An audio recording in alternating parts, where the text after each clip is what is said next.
अजून 2 चेंडू शेष असतील. अंतिम षटक. धावसंख्या 32 या धावसंख्येवरती. ऋषी बोलको स्ट्रायकिंग एंडला पाहायला मिळाले. क्षेत्ररक्षक स्थितीत तैनात केलं गेलं आहे. एक धाव कंप्लीट केली जाईल. धावसंख्या 33 या धावसंख्येवरती. यानंतर होणारा सामना असेल अकबरी 11 आणि रवी मयेकर रणझुंजार या 2 संघांच्या दरम्यान लढत असेल. अंतिम सामना आजच्या दिवसातील.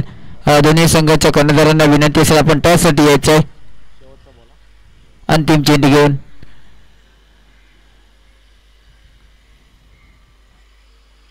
स्ट्रायकिंग एंडला पाहतो आपण राज बोरकर याला. यावेळी शटआउट पूल करण्याचा प्रयत्न होता. तिथून एक धाव कंप्लीट केली जाईल आणि एका धावेच्या मदतीने धावसंख्या आता 34 या धावसंख्येवरती आणि 35 धावांचा लक्ष ठेवलं गेलं. ते म्हणजेच आफिफ 11 या संघासमोर नाणेफेक जिंकून प्रथमतः क्षेत्ररक्षण स्वीकारलं गेलं होतं आणि आमंत्रित केलं होतं प्रतिभार संघाला. 34 धावा केल्या गेल्या आणि 35 धावांचं टार्गेट ठेवलं गेलं आहे आफिफ 11 या संघासमोर. तर मी विनंती करतो की सूरज मयेकर आणि आपण टॉससाठी यायचं. नेक्स्ट मॅचचा टॉस. अंतिम सामना आजच्या दिवसातील आपल्याला पाहायला मिळेल. यानंतर लगेचच आजचा दुसरा दिवस ACL अर्थात सोमेश्वर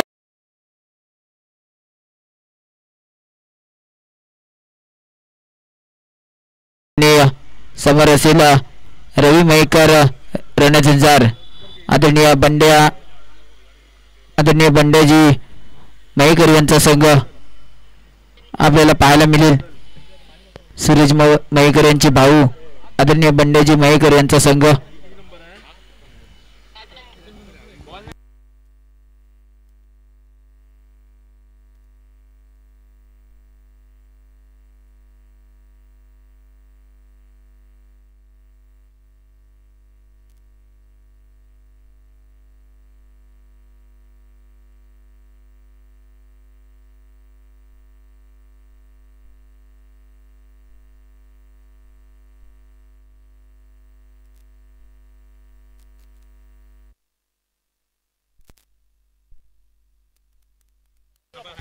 चला टॉससाठी यायचं. दोन्ही संघाच्या कर्णधारांना विनंती असेल आणि मी विनंती करेन की साई कृपया संघाला आपण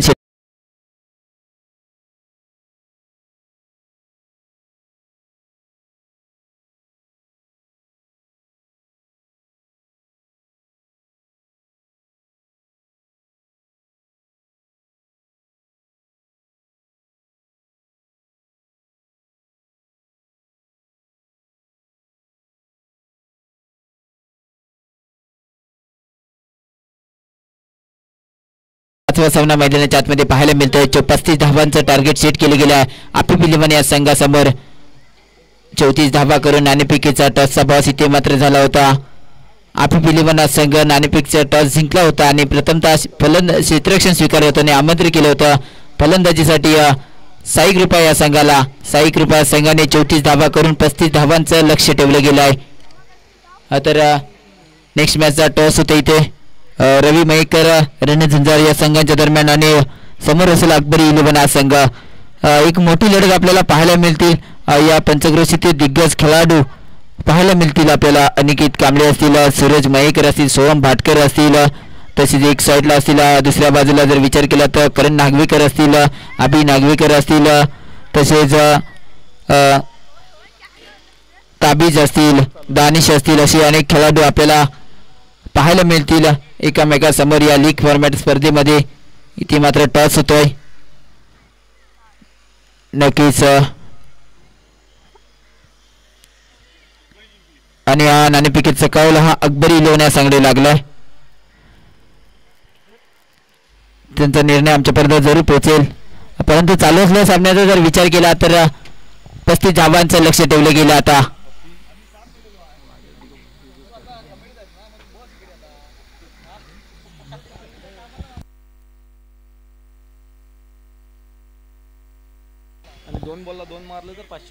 जर हाफिज फलंदाजीसाठी आले हाफिजने जर 3 चेंडूवरती 3 षटकार लगावले तर रईस पटेल खास दुबईवरून ही स्पर्धा लाईव्ह टेलिकास्ट पाहिली जाते आहे. त्यांच्या मार्फत त्यांच्याकडून ऑफिससाठी कॅश प्राईज झालं 1000 रुपयासाठी कॅश प्राईज 3 षटकारसाठी, आणि जर 2 षटकार लगावले तर 500 रुपयाचा कॅश प्राईज झालाय ऑफिससाठी. पारदर्शक गोलंदाज विजय बोरकर आपल्याला पाहायला मिळतील. आदरणीय अंतुजी बोरकर साहेब यांच्या माध्यमातून गोलंदाजी ट्रॅकवर दाखल झाले आहे. पंचांचा स्टार्टचा निर्णय होता. जरी इथं स्ट्रायक एंडला तेजस कांबळे असतील तर नाशिक एंडला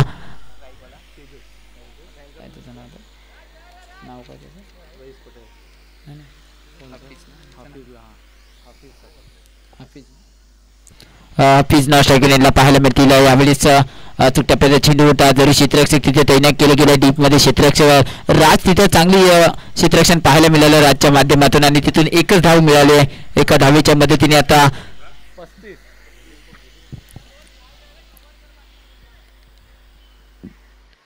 पुन्हा एकदा गोलंदाजी ट्रॅकवर अंततः पुढे चेंडू घेऊन आपल्या षटकातील राईट विकेट. यावेळी शॉर्टआर्म पूल करण्याचा प्रयत्न होता. शॉर्टआर्म पूल करण्याचा प्रयत्न, परंतु चेंडू आणि बॅटचा संपर्क नाही. थोडासा स्लोवर कमी गतीने टाकलेला होता चेंडू. रईस पटेल यांच्याकडून हाफिजसाठी प्राईज झालाय. 2 चेंडूवरती 2 षटकार लगावले तर 500 रुपये, आणि जर 3 षटकार लगावले तर रईस पटेल यांच्याकडून 1000 रुपयाचा कॅश प्राईज झालाय. यावेळेस फुलटॉस चेंडू, पहिला चेंडू टेलरला गेला. इथे मात्र चेंडू ट्रॅव्हल होत आहे. 1 बाउन्स सीमारेषेच्या पलीकडे 4 धावांसाठी आपल्यातून कामगिरी ऑफिसच्या माध्यमातून, आणि इथे चेंडूला पाठवून दिलाय सरळ सीमा पार चौकार.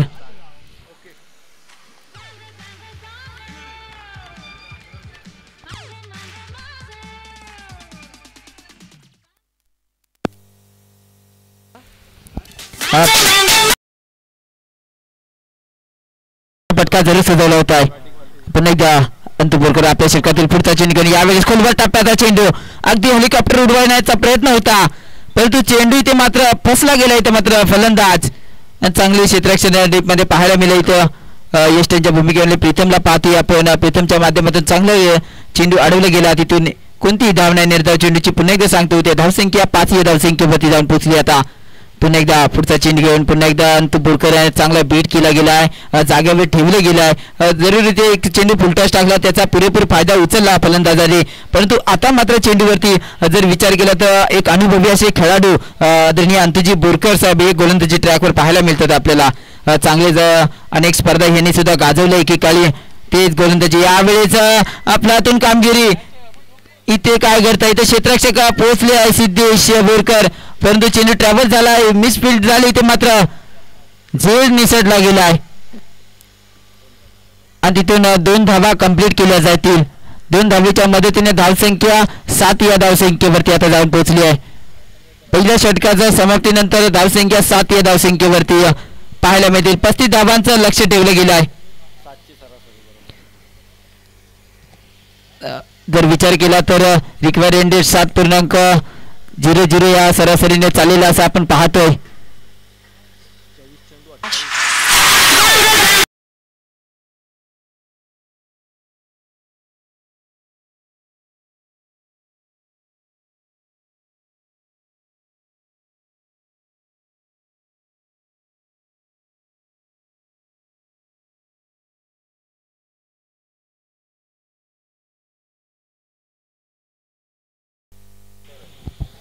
धावसंख्या 7 या धावसंख्येवरती 24 चेंडू अजूनही यावेळी अचूक टप्प्याचा चेंडू होता. हलक्या त्याने दिशा दिली. चेंडूला एक धाव कंप्लीट केली आहे. एका धावेवरती समाधान मानावे लागेल. रणजित पिलनकर तिथे क्षेत्ररक्षक तैनात होते. राज बोरगर सुद्धा पोहोचले होते. म्हणजे चांगली पैकी जरूर पाहायला मिळाली. नवीन गोलंदाज आपण पाहतोय राहुल बोरकर याला राईट अर्ध विकेटचा मारा करेल. पंचांच्या डाव्या बाजूने मारा करतोय. या सामन्याचे मेन अंपायरचं काम आपण पाहतोय शिवमजी मोरकर सर असतील. स्किलिंग अंपायर ऋत्विकजी नागवेकर सर असतील. तसेच माझ्यासोबत जोडले जातील स्कोररच्या भूमिकेमध्ये पाहायला मिळतात आपला इम्रान काझी असतील. तसेच या रत्नागिरी स्पोर्ट्स क्रिकेटची संपूर्ण टीम इथे पाहायला मिळते. इथे काय करताय, इथे मात्र आपल्यातून कामगिरी. हाफिजने चेंडूला पाठवून दिला. इथे मात्र सीमारेषेच्या पलीकडे 6 धावांसाठी इथे मात्र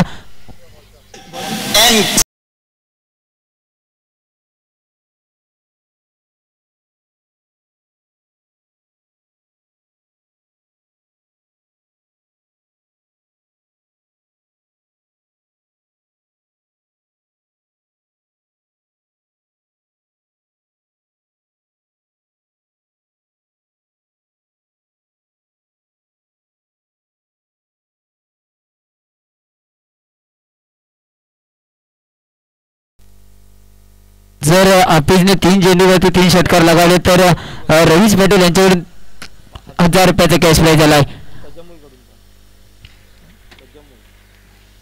आणि सज्जामुल यांच्याकडून सुद्धा 1000 रुपयाचा कॅश प्राइज झालाय 3 षटकारसाठी. चांगला फटका होता यावेळेस. क्षेत्ररक्षक तिथे तैनात केले होते. चांगले क्षेत्ररक्षण टीममध्ये पाहायला मिळालं. शिवम क्षेत्ररक्षक तिथे तैनात होते आणि चांगली फ्री केली. त्यातपूर्वी एक धाव कंप्लीट केली. आता मात्र स्ट्राईक नेटला तेजसला आणलं गेला. यावेळेस राहुल बोलकर तेजस आपल्यातून कामगिरी. यावेळेस एक्स्ट्रा कव्हरच्या डोक्याच्या वरून बरोबर राज क्षेत्ररक्षक तिथे तैनात असतील. एक धाव कंप्लीट केलं. दुसऱ्या धावेचा प्रयत्न जरूर केला आणि 2 धावा तिथून सहजरित्या पूर्ण केली आहे. 2 धावेच्या माध्यमातून आता धावसंख्या पुढे सरसावल्या. धावसंख्या जाऊन पोहोचली ती म्हणजेच किती झाले 17 धावा. अजूनही 20 चेंडू 18 धावांची आवश्यकता मैदानाच्या आतमध्ये. यावेळेस चांगलाच फटका जरूर पाहायला मिळतोय. चेंडू ट्रॅव्हल झालाय. डिक्लेरेशन बॉक्स मध्ये पंचांचा इशारा जरूर आमच्यापर्यंत पोहोचतोय. यानंतर होणारा सामना असेल अकबरी 11 विपक्ष असतील रवी मयेकर रणझुंजार आज संघांच्या दरम्यान. नाणेफेकीचा कौल अकबरी 11 सांगू लागलाय. आमच्याकडून तर निर्णय तुमचा जरूर पोहोचवा.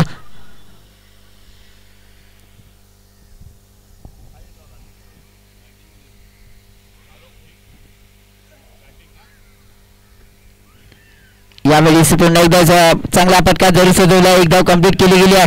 ते चेंडू ट्रॅव्हल होत आहे चेंडू सीमा नक्कीच इथे चांगला अडवला गेला. चांगलं क्षेत्ररक्षण पाहायला मिळालं. तिथून 3 धावा कंप्लीट केल्या. 3 धावा कंप्लीट केल्या.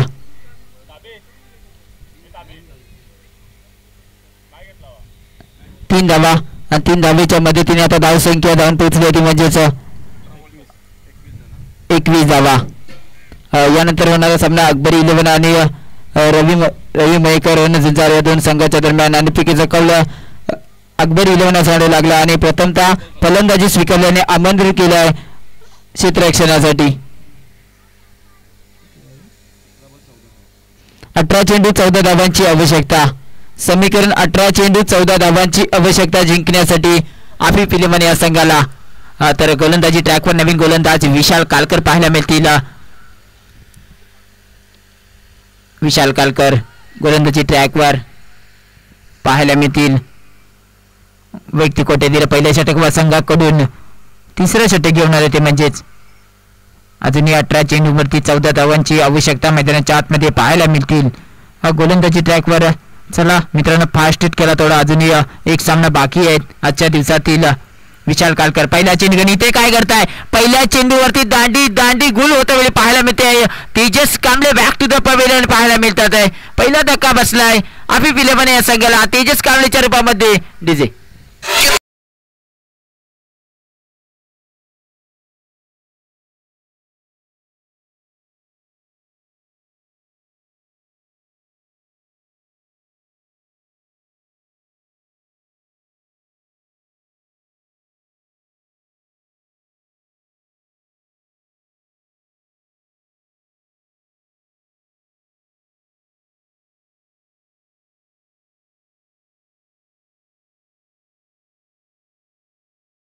साठी 14 धावांची आवश्यकता असेल. विशाल कालकर यावेळी हलक्यातून खेळण्याचा प्रयत्न होता. नवीन फायटर मैदानाच्या आतमध्ये नजीबला पाहायला मिळतील. मगाच्या मॅच मध्ये चांगली कामगिरी पाहायला मिळाली होती नजीब याची आपल्या संघासाठी. तर विशाल कालकर पुढचा चेंडू घेऊन आपल्या षटकातील. अजूनही मैदानाच्या आतमध्ये जर सामना पाहायला गेला तर 16 चेंडूवरती 14 धावांची आवश्यकता. 13 धावांची आवश्यकता. यावेळेस अगदी अचूक टप्प्याचा चेंडू होता. बिरकावून जरूर दिला. क्षेत्ररक्षक तिथे तैनात असतील. राहुल बोईकरने पकडला जाईल झेल आणि संपलाय मात्र इथे नजीबचा खेळ. Najib back to the pavilion. दुसरा धक्का बसलाय नजीबच्या रूपामध्ये. डीजे सुरेश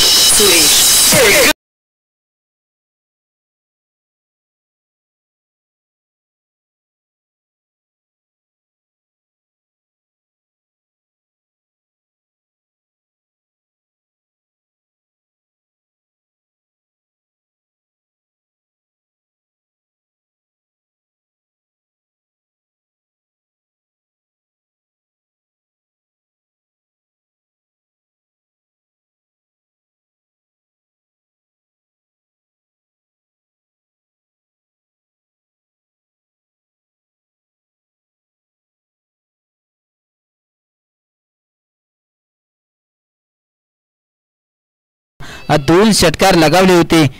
अप्रतिम खेळी. 16 धावांची आवश्यकता असतावेळी 6 चेंडूवरती इथे चांगले फटके जरी लगावले होते आणि सामना येऊन ठेवला होता. 6 चेंडूवरती 4 या धावसंख्येवर ठेवला होता. परंतु आता इथे मात्र समीकरण आपल्या समोर असेल 13 धावांची आवश्यकता आहे मैदानाच्या आतमध्ये. चला लगेच सामना चालू करायचा आहे. आदरणीय पंच शिवम बोरकर यांना विनंती असेल आपण सामना चालू करायचा आहे. तसेच स्क्वेअर लेग अंपायर या स्पर्धेनिमित्त आमचे लाडके परममित्र ऋत्विक या स्पर्धेचं आयोजन केलं जात आहे. गेल्या पर्वामध्ये पण चांगलं इथे आयोजन केलं होतं, परंतु या पर्वामध्ये थोडंसं वेगळं पण पाहायला मिळत आहे. चांगलं देखणं असं आयोजन केलं जात आहे त्यांच्या माध्यमातून सातत्याने. आज तिसऱ्या पर्वामध्ये एवढं मोठं आयोजन करणं मित्रांनो खायची गोष्ट नसते. कारण जर विचार केला तर एक चांगले असे खंबीरपणे पाठीचे असे खेळाडू लागतात. त्याच्यासाठी एक चांगलं कमिटी मेंबर लागतं आणि ते आज आपल्याला सोमेश्वर भागामध्ये पाहिलं जात आहे. यावेळी पंचांचा इशारा येतो. वाईट बॉल प्लस 1 धाव, एकूण 2 धावा तिथे पाहायला मिळतात. 2 धावेच्या माध्यमातून धावसंख्या आता 2 या धावसंख्येने पुढे सरसाव 24 या धावसंख्येवरती. मात्र 11 धावांची आवश्यकता अजूनही.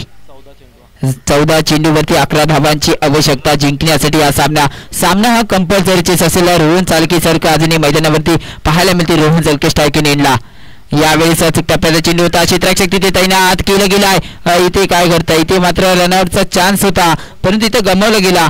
चांगलीपैकी जरूर केली होती क्षेत्ररक्षकाच्या माध्यमातून आणि पाहायला गेलं तर तिथे 1 धाव सुद्धा मिळाली नाही. धावसंख्या तिथेच थांबली आहे.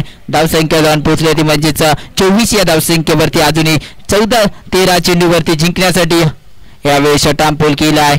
1 धावा तिथे मिळेल. डिक्लेरेशन बॉक्समध्ये चेंडू ट्रॅव्हल होत आहे एका धावेसाठी.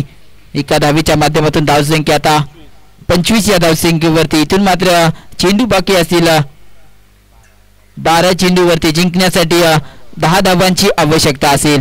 12 चेंडू 10 धावांची आवश्यकता.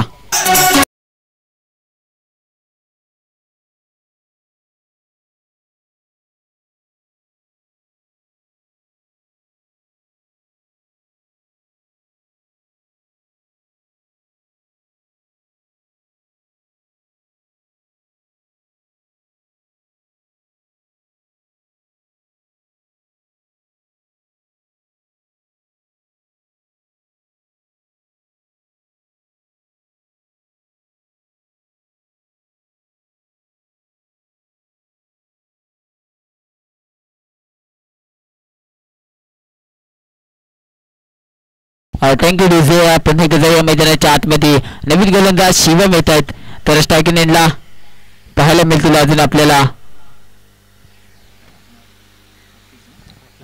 हाफिज पाहायला मिळतील. बॅटिंग पॉवर प्लेचा इशारा जरूर पंचांकडून आमच्यापर्यंत पोहोचला गेला आहे. म्हणजे 3 खेळाडू या सर्कल 30 सर्कलच्या बाहेर असतील. बाकी सर्व खेळाडू 30 सर्कलच्या आतमध्ये असतील. म्हणजे इथे हाणामारीचं षटक पाहायला मिळेल आपल्याला मैदानाच्या आतमध्ये. शिवम गोलंदाजी ट्रॅकवरती. हाफिज स्ट्रायकिंग एंडला. हाफिजला अजूनही ते मात्र पारितोषिक लागू असेल ते ऑल ऑन द कार्पेट चेंडू खेळले गेले. इथे थोडेसे विशाल कालकर बीट झाले आहे. चेंडू ट्रॅव्हल झालाय बाउंड्री लाईनच्या पलीकडे. 4 धावांसाठी आपल्या हातून कामगिरी. ते हाफिजच्या माध्यमातून चेंडू ट्रॅव्हल झालाय सीमारेषेच्या पार. चौकार.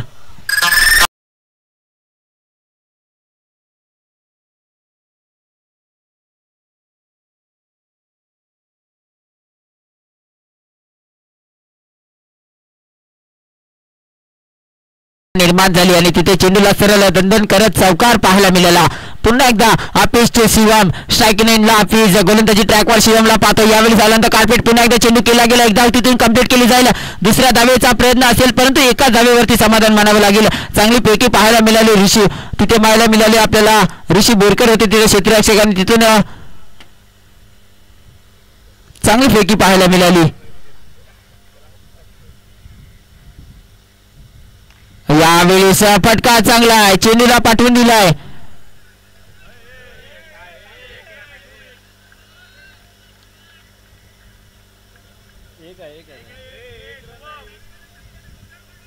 धोंड्यावर पडलो सीट.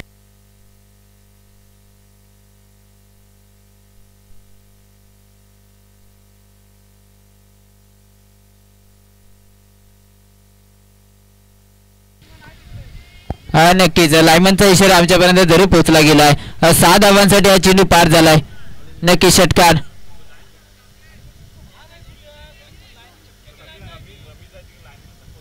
आणि 6 धावा. हे पहिले धाव बघा नाही तर परत लफडा होत आहे.